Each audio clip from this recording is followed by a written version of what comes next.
Hello, fifth grade. In this video, I'll be talking through some of the questions about chapter 1 in book 3, which is the Quest of the Holy Grail, and chapter 1 is called How the Grail Came to Camelot.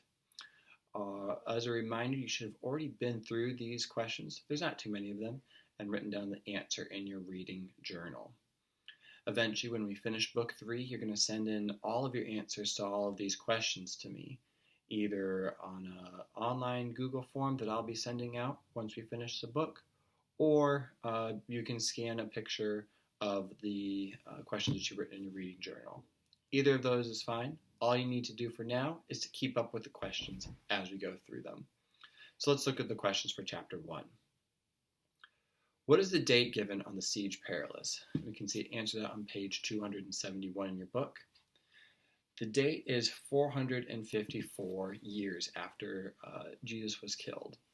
And Lancelot is the one that realizes that is this year. And so he thinks that the siege will be filled that day.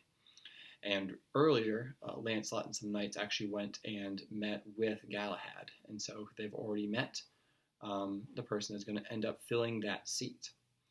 And then they end up covering up the Siege Perilous with a sheet. Why do you think they do that?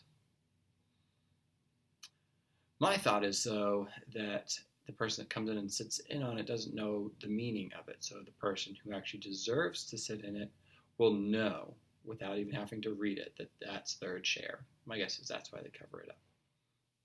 Question 2, who is Galahad's father? We read a little bit about this earlier, but as a reminder in this chapter, Lancelot is his father. And his mother is Elaine, who is the son of Elaine is the daughter of King Pelles, who, remember, his ancestor is Joseph of Arimathea. So later in this chapter it says that Galahad's ancestor was Joseph of Arimathea, and that is because his mother was Elaine, who is related to King Pelles. Now that last question, whose seat is the Siege Perilous? I've already said, even in this video, that's Galahad's seat, and it has been from the beginning.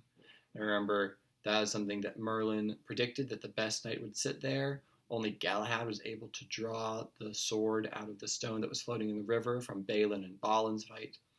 And then King Arthur's remembering all of these prophecies, and as he looks around the table, he realizes, these are the best knights I'll ever have, because Merlin told me that when this table is full, those are the best knights, and glory shall come to Logres.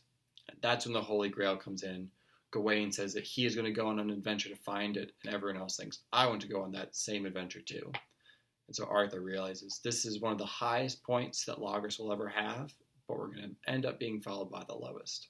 And why is that?